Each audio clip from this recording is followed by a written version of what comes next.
Welcome to another episode of Estate Planning Nightmares and How to Avoid Them, the show where I get the privilege of speaking to some really cool people about the importance of estate planning and why everyone needs to do it. And naturally, the unanticipated circumstances that happen far too often when people fail to plan. Again, I'm your host, John Braddock, author of Click Here When I Die, founder of the Legacy Vault by My Life and Wishes, which is an online planning and document storage solution created to make things easier for those you love. My guest today will not be unfamiliar to you. She's my friend Heidi Thompson, the Legacy Lifeguard. And as you'll probably recall, Heidi joined us a couple of months ago, and she shared how sometimes bad things can happen to a good trust. You can go back and check it out on the episode we called Dirty Deeds and Something's Gone Missing. Briefly, before we jump in, I just want to remind you a little bit about who Heidi is. Heidi is the owner and the sole attorney of Lifeguarding Legacies, a concierge firm that does estate planning at her clients' kitchen tables. She spent 15 years in public education as a counselor and behavior coach, practicing prior to practicing law. I believe it's that background that gives her her superpower, which is taking complex ideas and breaking them down into what she calls sixth grade blog speak. And she is the author of Lifeguard Your Legacy, a book that she published to break down estate planning for Arizona. Now, Heidi has lived all over the country: Washington, Florida, Virginia, Texas, California, and of course, Arizona. And she's enjoyed this journey with her husband of 32 years, 2 grown children, and now 2 grandbabies. Now, Heidi, you have a name which I will not try and say, for all these places you live. What is that? I'm a Washington, Flora, Virgin, Calzonian. Okay. I love it. Yeah, I think on the first show, I kind of butchered that. So I figured I'd leave that one to you. Yeah, at one point I had actually made it fit to supercalifragilisticexpialidocious, but yeah, that's just too much. Yeah, take a few of the other states out of there. Today, I absolutely love chatting with Heidi. She's smart, she's engaging, she's funny, and one hell of a great attorney. So I asked her if she would come back on and talk about something that I believe is so critical: estate planning for young adults, and even more critical, planning for married couples and those who have assets and children. So a huge shout out to my own children right now.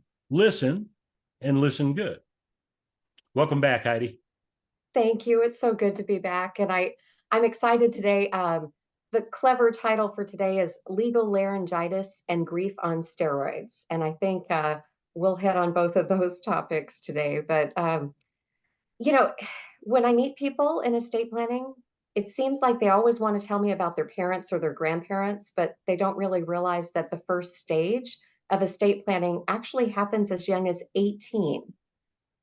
It's Absolutely. it seems crazy that you should have to think about this kind of thing, but as soon as you're 18, you have to give someone your legal voice. If you don't do that and you're in an accident, your parents, usually when you're a young adult, it's your parents, are going to have to go seek guardianship just to make your medical decisions and help you with help make arrangements for your financial bills. So if you don't do that, you've already created a huge liability in your life, right? So unmarried couples, we know so many people think, oh, marriage is a certificate. It's not that important. And so a lot of couples will join together, buy a house, do all the grown-up things, but never get married. They need to know, first of all, they have no legal voice for the person they're building their life with. If they don't do any estate planning, there is no recognition of partner unless you go and get some kind of legal arrangement like marriage or domestic partnership. So you have no legal voice. So the same thing, you may have lived with this person for 15 years and you get in a car accident, you can't speak for yourself. Guess who your legal voice will probably end up being through the court process that's expensive and takes time? It'll be your parents, even though you've been with that person a long time. And They'll, in the meantime, during all of that, guess who's making your medical decisions? The court system. Oh, It's and the thing that we don't want is is the court system making any decisions for us, right? no, absolutely not. I mean, do you trust the state generally? I mean, um, well, depending on who's listening, oh, sure, I trust my government, okay. but I Uh, won't go too far there. But let me scariest say words, this. scariest words ever uttered. I'm from the government and I'm here to help. It's an oxymoron. Uh, so, Exactly. what's interesting about this is I remember when I was immortal, my 20s and 30s. Yes, I can still remember them, although it's a little foggy at this point. But I was invincible. Nothing's going to happen to me. I didn't Right, have a plan. Neither did any of my friends. But right. guess what? The sad reality is I lost some friends back then. One very close couple who were on their wedding night, who after the ceremony and the celebration, they were killed, both of No. them in a tragic car accident. Oh no. Another who rapidly lost her life to an aggressive form of cancer. This happened when I was in my mid to late 20s, early 30s. And I lost a couple of other good friends as well. Mhm. And while if you are young and you're listening and you think you're immortal, the truth is accidents and illness, they really don't give a shit what you think. What say you, Heidi? You nailed it, John. There's really not much more to say about that. I mean, we've all lost people way before it should have been their time. I mean, we in high school, sophomore year, we lost one of our a tractor rolled over on a kid. I mean, Oh you my can't gosh. predict, yeah, you can't predict anything in life, really. There's the only certainty is at some point it'll be your day, but you have no guarantees as to when that's going to be.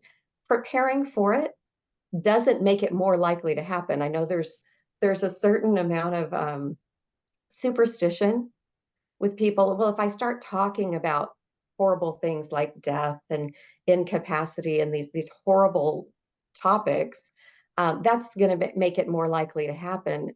No, preventing it is going there is no real prevention. Instead, planning for it is going to let you sleep at night because if the worst thing ever does happen, you've already got a plan in place that's going to protect everything you've worked for and the people you love around you to the best that they can if you weren't there to do it yourself. So it's What I say to those naysayers, those, oh, it's bad luck to talk about it. And audience has probably heard me say this before, but we talk about sex all the time. It does not make you pregnant talking about it. I've Talking never heard about, that, John, but that's good. feel free to use it. I'm sure Yeah. I stole it somewhere. Talking about Talking drugs about doesn't it. get you high, right? Exactly. Exactly. So, it just becomes so critical to make that plan. So Yeah. let's talk about, um, obviously, as soon as a child turns 18 years old, even though they're still my child, um, because of the laws, I have, really no voice or no say. I'll get It, it ultimately, but I can't find out information immediately, it's etc. It's fascinating, really, because, they're on your health insurance until they're 26. Right. You're probably paying, very few 18 to 24-year-olds are financially independent. So it's usually you're taking care of most of their living expenses, but you don't get the same tax deduction for them, even though your expenses went up. And you have no voice whatsoever over their medical, their legal, their school records unless they give that to you. Now, thankfully, there are ways for you to do that. And frankly, parents, if you're the financial dollar paying for the young adult, you can reasonably make it conditional on them giving you some of those legal voices and things like that. And I would certainly consider doing that. But they have to assign a legal voice. If they fail to do that, they will have legal laryngitis, and it really is the court system making any of their decisions for them if they can't make a decision for themselves. So it's So a kind of a young scary. single, so a Yep. young single person, say, as soon as they're 18, or even single in the mid-20s, at a minimum, what do they need? How easy is it to have that? Really, it's about a 20-minute planning appointment to assign your legal voice. You're assigning who's going to be the, and it's interesting too, because you don't usually want two voices in the same role. So you're going to have to usually pick, do I want mom to be the first legal voice and dad the first medical? Do I want them both to be mom or both to be dad? You're making that decision, and who's second? And then who's third? What if something happens to your parents? You're kind of getting to list that back up.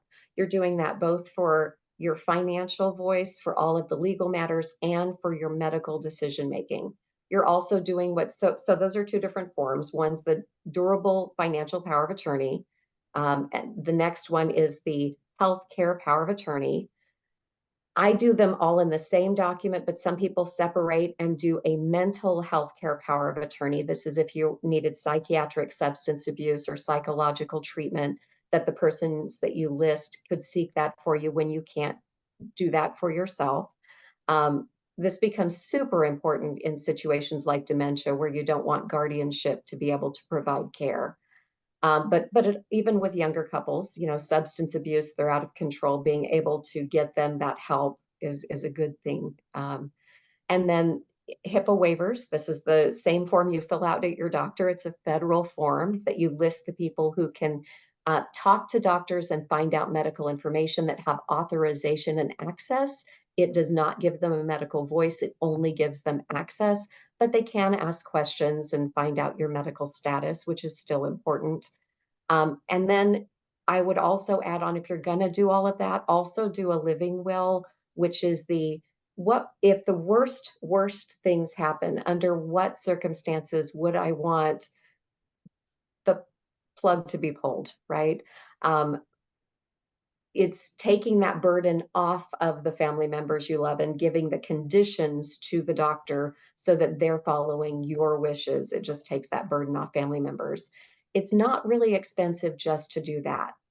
When you start to have things, so when you're no longer 18, you're now in your 20s, you've got a car, you've got some tangible property, you've got some jewelry, you've got some tech, maybe it's time to start thinking about a will. There's just kind of a progress to this. When you don't have anything, what do you really need a will for? A will is to assign where your stuff goes.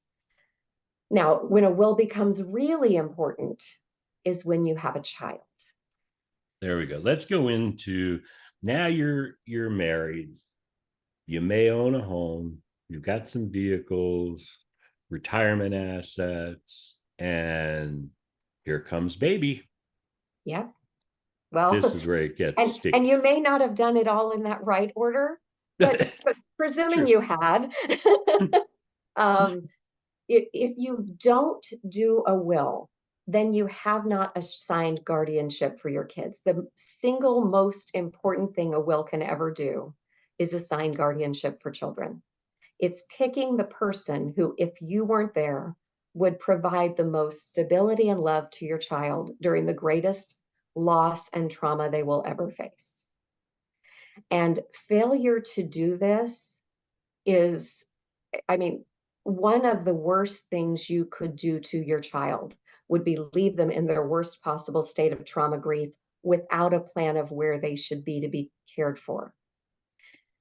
So if you don't do that will, one of three things is going to happen. Best case scenario, you have one person who steps up to care for your child, and it's the one you might have happened to pick. That would be wonderful. At least they go to that best person who will care for them, get them through the grief as best they can, the way that you might have wanted them to do. Bad thing that could happen is there's more than one person that steps up, and now you've got family fighting, going to court with kids in the middle during a time of grief, being pulled and in a custody battle. I mean, it's bad enough when kids go through custody battles and divorce. You all know it, about 1 in 2 has had this experience where you've been in the middle of a custody battle and a divorce. Now imagine it when both parents are gone and you're in that same custody battle. That's pretty bad. But that's still not the worst thing that could happen. The worst thing that could happen is that nobody steps up. The kids are now part of the foster care system. They're orphaned. And if you know anything about that system, it's not one that's designed really to deal effectively with trauma care. Um, they may end up in a great home. It could happen, but so often we know the trajectory for kids who end up there, and it's usually not a positive one. So I know you want better than that for your kids. I know this is a really dark topic. I'm sorry. By its nature, it's a little bit of a dark. This is grief on steroids. Um, it's We need to paint the nightmare scenario, and hopefully it never happens. But it it's does it's so happen to easily people. preventable. It's so easily preventable, and there are choices. I think a lot of young couples delay getting a will mostly because they can't make that decision of guardian. They don't want to choose between the two sets of grandparents because they're both great. One wants his sister and the other one wants her brother and wife. And the couple can't come to terms with who to pick. So they just procrastinate it because let's face it, that's what the human brain does. It conserves calories. And when we've got a difficult thing, the tendency is to shut down and not deal with it. Well, any one of those good scenarios would have been better to assign in a will than the fighting.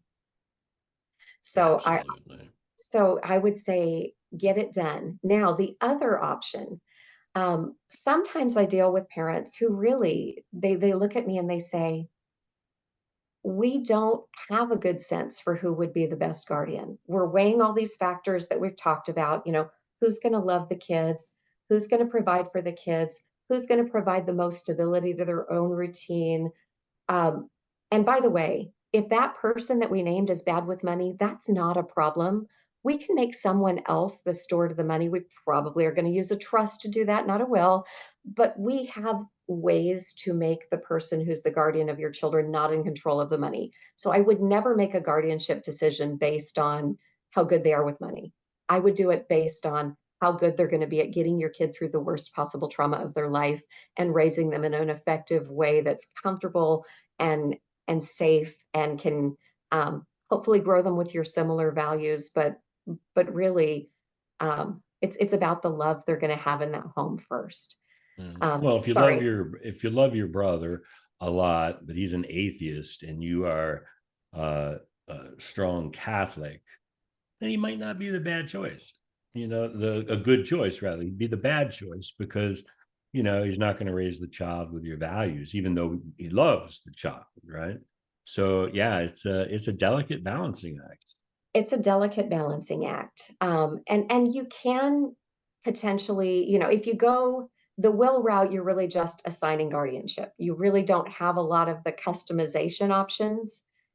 If you were to upgrade, and a lot of young couples don't, and I understand financially it can seem cost prohibitive, but the trust, if you were to go that route, it's going to come with the will that provides the guardianship piece, but it can do all kinds of other things like maybe it is the brother who would provide the best home, but his values aren't the same as yours, but it has conditions in it that the grandparents are going to pick up the kids and take them to church on Sunday.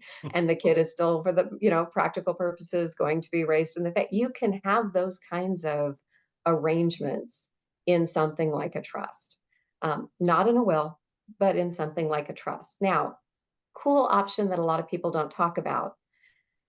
Sometimes you really can't make a decision between the people for guardianship. So there is another option. It's called a guardianship panel. This is kind of an interesting idea. It allows you to pick, I usually recommend an odd number of people because it's going to be majority rule at a conference that they hold. You assign a temporary guardian who's going to take custody of the children initially when something goes wrong, and they're going to keep the kids. But then within a reasonable time frame, your panel would meet and they would have discussions together about, all right, long term, what's going to be the most consistent, who's going to provide them with love, who's going to be able to keep their life the most normal.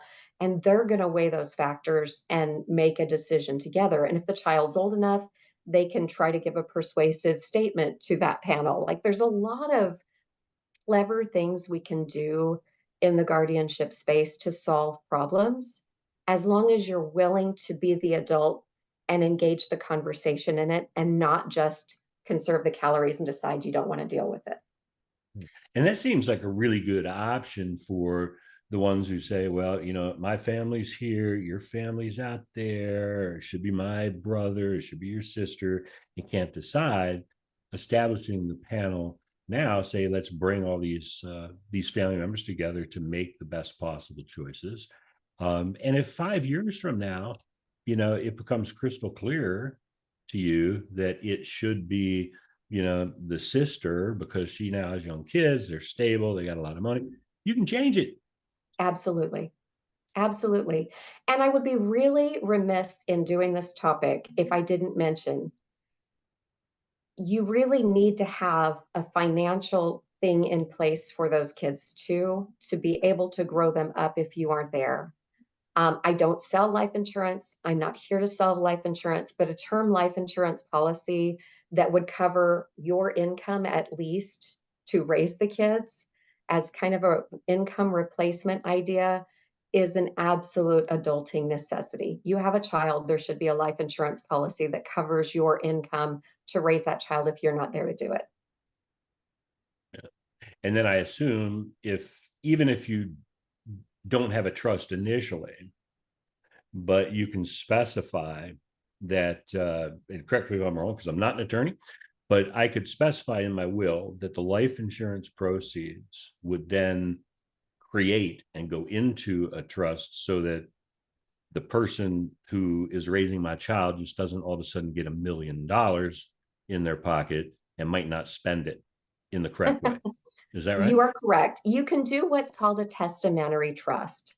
And that's, you're right. The trust is then created at your death, right? It's not created during your lifetime. There still isn't quite the, it's a middle option. It's kind of halfway between a will and a trust.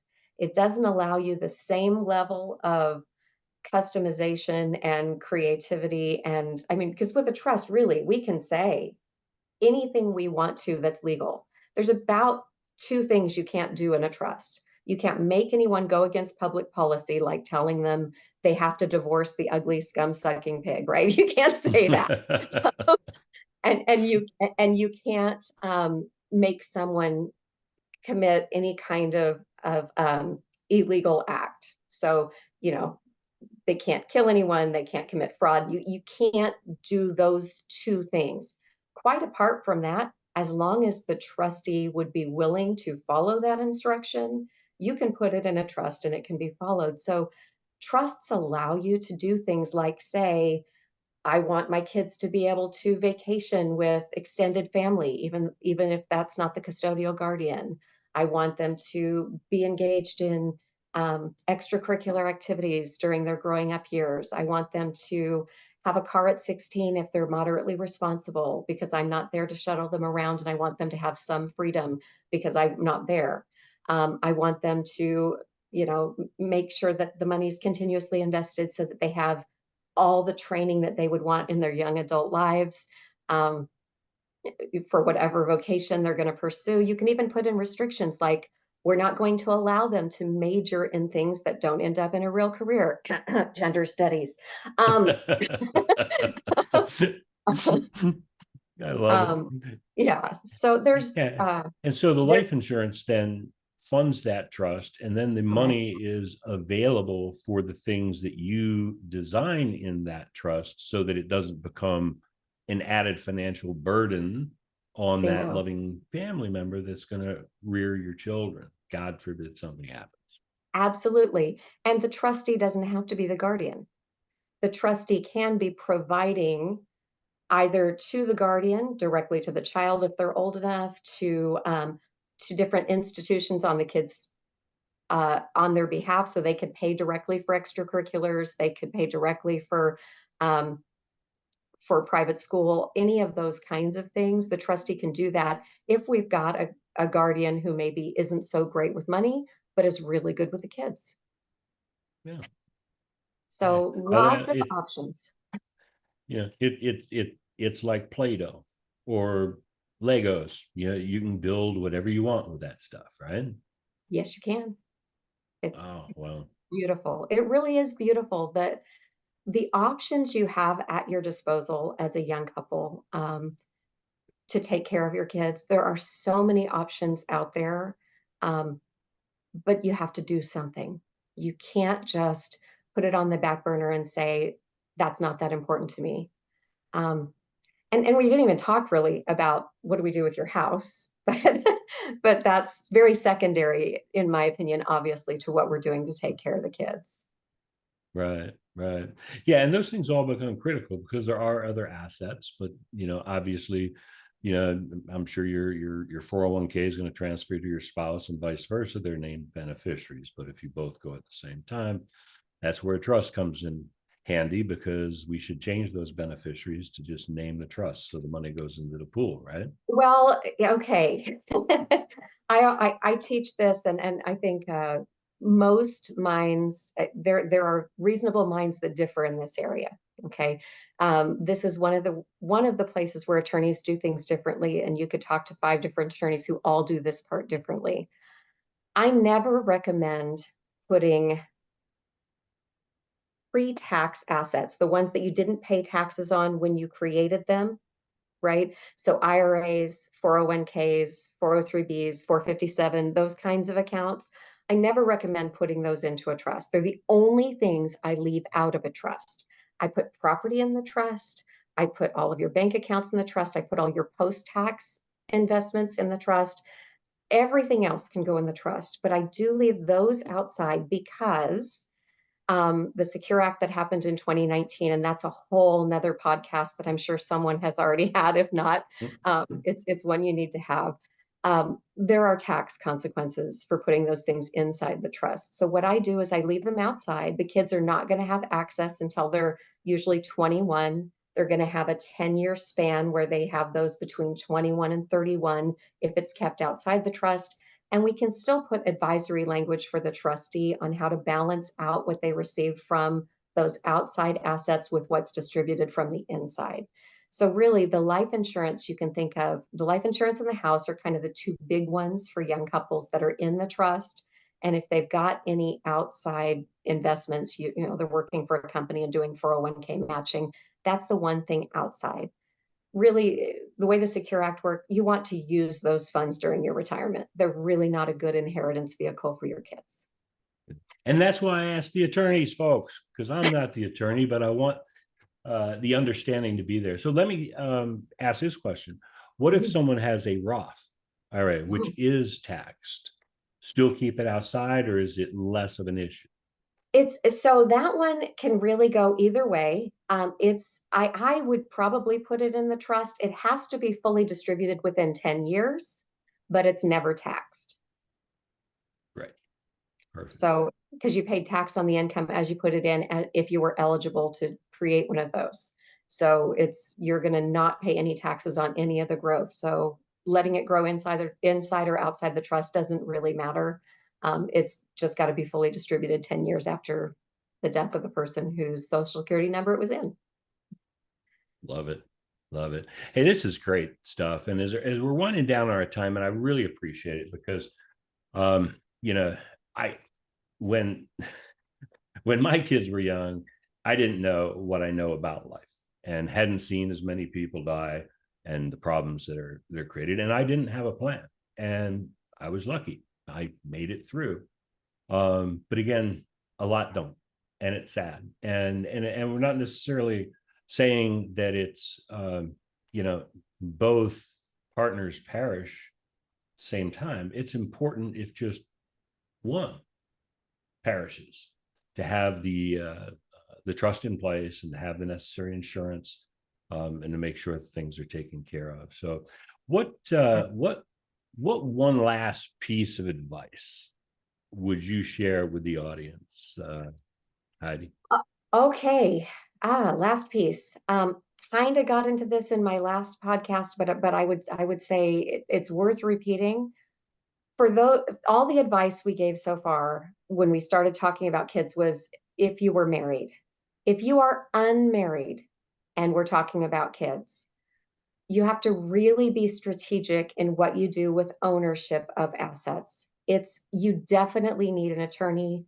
You need an attorney for medical and legal voice. You need an attorney for making sure that the deeds for property you buy is done in a way that makes sense. There are all kinds of complications. Let's face it, the law does favor marriage, especially when there are children.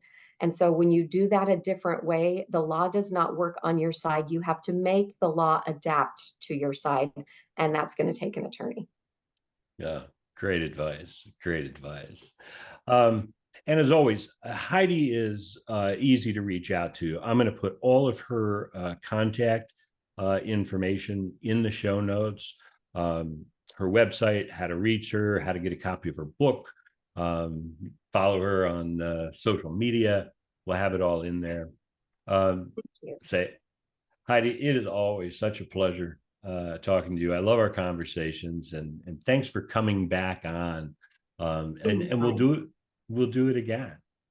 Yeah, I'm grateful for it. Anytime, John. I appreciate you. I appreciate My Life and Wishes. I definitely feel like it is the whipped cream and cherry on the top of all my estate plans to be able to give this to people and say, and we're going to make it easy for the people who take over for you when you're gone. I can't tell you what a relief that is for me to be able to provide that to clients. So thank you for that. And thank you for what you do. You're so you're so generous. I appreciate you saying so. I like to say, our legacy vault is the missing piece to a complete estate plan, because end of life planning encompasses more than just the legal documents. It also is about making things easier for the families at the end of the day. Absolutely. So to our audience, again, thank you very much. If you are a young adult, if you are a young married couple, if you're a young married couple with assets, a young married couple with some assets, and you have children, please don't wait to get a plan in place. And for our slightly older crowd, if you have children, encourage them to get their planning done, because we just never know what tomorrow brings. So feel free again to reach out to Heidi. She is the Legacy Lifeguard. She will keep your legacies above water. And as always, my friends, your life is your legacy. So plan ahead and make it a great day.